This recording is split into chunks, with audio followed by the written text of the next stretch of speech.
పూలమ్మిన పాలమ్మిన మా కేసీఆర్ దయ వల్ల ఇగో ఇట్లా మంత్రినైనా గీ డైలాగ్ వినంగానే ఎంబడే చిన్న పొరగన్లకు సుత మల్లన్న సరి ఆదుకొస్తాడు కదా.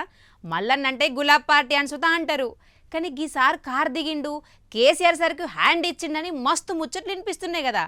దీంతో సార్ ఫ్యాను రక్తం చిందించిండు పో. మరి ఈ కథ ఎనుకున్నా మతలబిందో అరుచుకోవాలి కదా.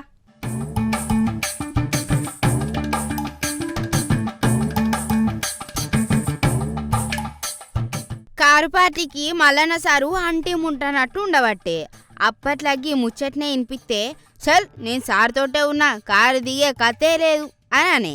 కానీ గా బీఆర్ఎస్ సభకు పోకుండా కాంగ్రెస్ సభకు పోయి పరేషాన్ చేసిండు అందరినీ. ఎన్నికలప్పుడు కార్యకర్తల రక్తం మరిగిపోవాలంటారు కానీ ఒక అన్నం మాత్రం రక్తం ఏరు పారేటట్టు కాగితం మీద బాధనంతా ఇళ్ళబోసిండు. సారు కారుకు దూరంగా ఉండు చేయబట్టి సారునే నమ్మిన ఓ కార్యకర్త రక్తం నిజంగానే మరిగింది.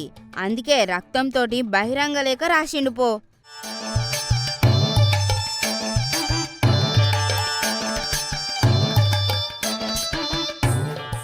మీకు పార్టీ యాదుకుందా సారు?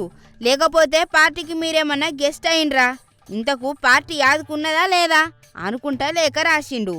మా కోసం కాదు, పార్టీ కోసం ఒక్క పారన్న వెనుకకు తిరిగి చూడుండ్రి సారు అని కడుపులున్న బాధను మొత్తంగా అక్కిండు సారు.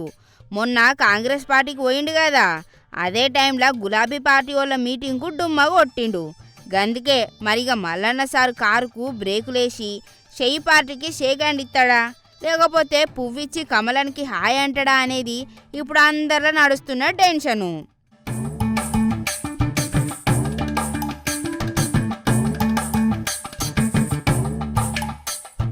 గీ అన్ని చూసి వీరాభిమానులకు బాధ అవుతుందట. గిట్లా ఓ అభిమానికి కడుపు మైండి రక్తం దారపోసి లెటర్ రాసిండు.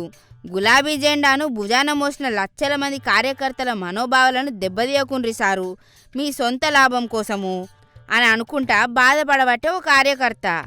అధికారంలో ఉన్నప్పుడు జోరు యూహించి పార్టీ కట్టకాలంలో ఉన్నప్పుడు బాయ్ బాయ్ చెప్తే ఎట్లా అని అడిగి కడిగినంత పనిచేసిండు గీ లెటర్లా. కార్యకర్తలను మీ కాలేజీలలో పనిచేసే నౌకరుగాళ్ళ లెక్క చూసుకుంటా పార్టీని ఆగం పట్టిస్తున్నాం అనుకుంటా కారాలు మీరాలు నూరిండు. కార్యకర్తలను మరిచిన నాయకుడు చరిత్రహీనుడు, కాలగర్భంలో కలిసిపోవడు తథ్యం అనుకుంటా మంచి భాషలు తీటిపోసి శాపనార్థాలు పెట్టిండు. మరిగా మల్లన్న ఇప్పటికన్నా మౌనం వీడి అసలు ముచ్చటి ఏంది అనేది చెప్తాడా, చప్పటి మాటలతోని ఊరిస్తాడా లేకపోతే కారిడిచి ఇంకో పార్టీకి ఉరుకుతాడో చూడాలిగా.